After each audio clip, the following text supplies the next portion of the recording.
Well, hello again, all the boys and girls out there in YouTube land watching. Georgia Beer Reviews back at you today with another one. And I'm very excited about this beer.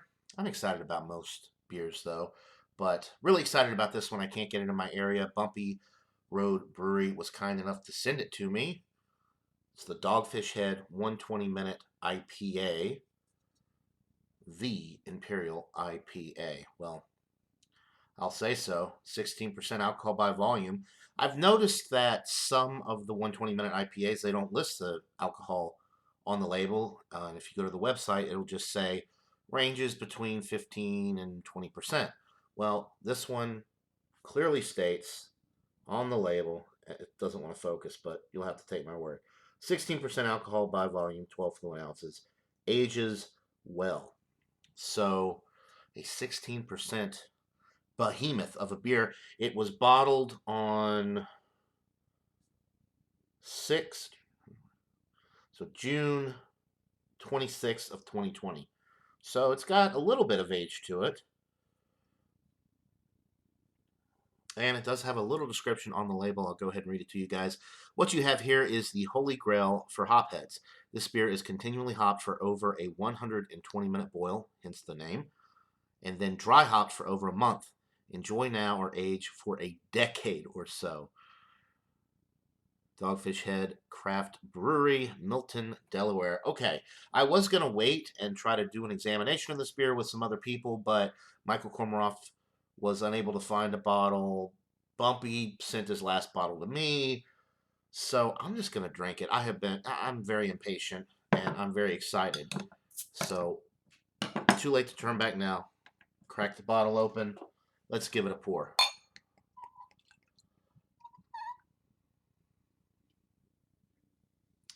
All right. There's your pour. Nice stream of bubbles going up the glass. Very small head. 16% alcohol. Wasn't really expecting much. The appearance is kind of it's a deep orange. A deep orange color. Slightly hazy, but when I hold it up to the light, you can definitely see, well, you can see through it, but barely. It's deep orange. Like I said, there is a little bit of particulate matter floating around in the glass, like dust particles, nothing big though, no big chunks, anything like that. Citrus. Some nice malt character on the aroma. A little bit of a musty hop thing. It seems like the hops have already started to fade out a little bit. If you age this for a few years, you'd have one heck of a barley wine type ale, that's for sure. Kind of smells like a barley wine now. I am detecting a little bit of alcohol on the aroma. You can tell that this is going to be a little bit boozy, to say the least. 16%. So citrus, a little bit of pine, some nice bready malt notes, a little bit of that alcohol, a little caramel.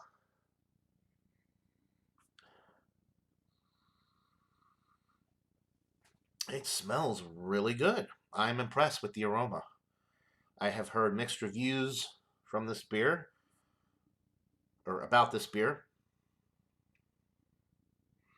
I'm very pleased with the aroma. So I'm ready to go ahead and get into it. I'm salivating.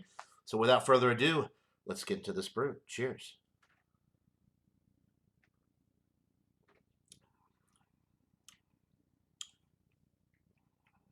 Wow. Really, really good. You know what? It's really not that bitter at all. It's nice and malty up front, getting some caramel malt, some nice toasted bread notes.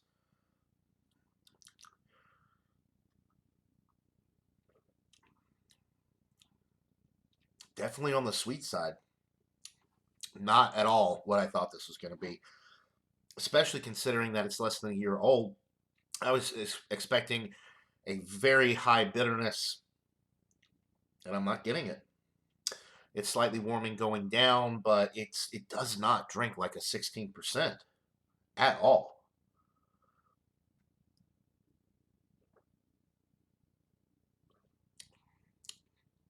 Mm. It's almost got like a candy sugar note to it. Those rich caramel notes, a little bit of toffee as well. So very deep, very rich. The body, I guess it's high. I wouldn't really call it high or a heavy bodied beer because it's not thick like a stout. You know what? I'm not going to call it heavy body. I'm going to call it a medium body, which is insane for 16% beer. This is good. If you're not a huge IPA person, you might go for this because it's got a lot of malt character. It's a malt bomb, to be honest with you.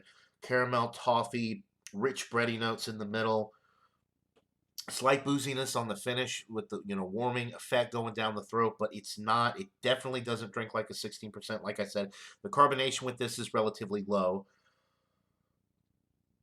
Yeah, very light with the carbonation.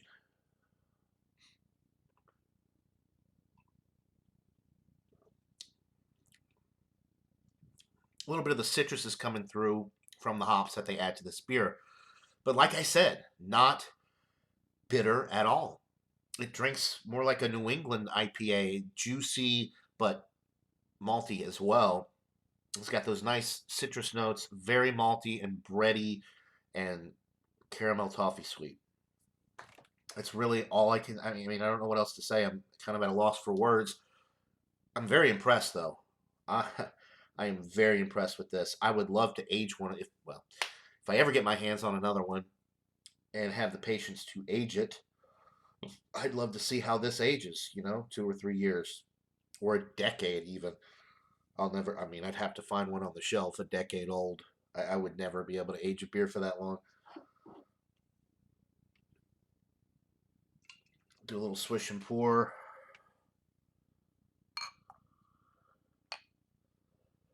Oh, there you go.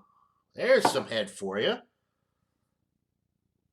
Hazed it up a little bit more. Guys, I am very impressed with this.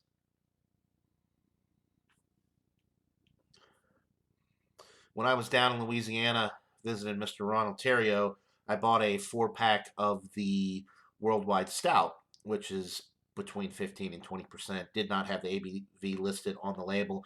I was pretty impressed with that. But I should have bought this. I believe it runs around $40 for a 4-pack. It's about $10 a bottle.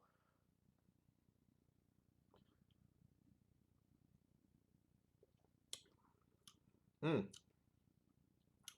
Just a beautiful, beautiful beer. I'm giving this a 98 out of 100. This is awesome. This is awesome stuff.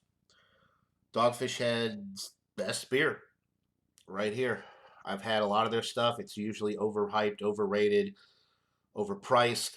This one at 16% and just all the wonderful, rich, malty, bready notes with the citrus hop profile. It works. It works hella good. So 98 out of 100 for the Dogfish Head 120-minute IPA. Buy it, try it. Let me know what you guys think. Quite honestly, I'm shocked at how much I'm enjoying this. So that'll do it for this beer review, guys. Go check out Bumpy Road Brewery channel, link in the description below, as well as right there. Go click on them, show them some love, tell them John and Ellie sent you.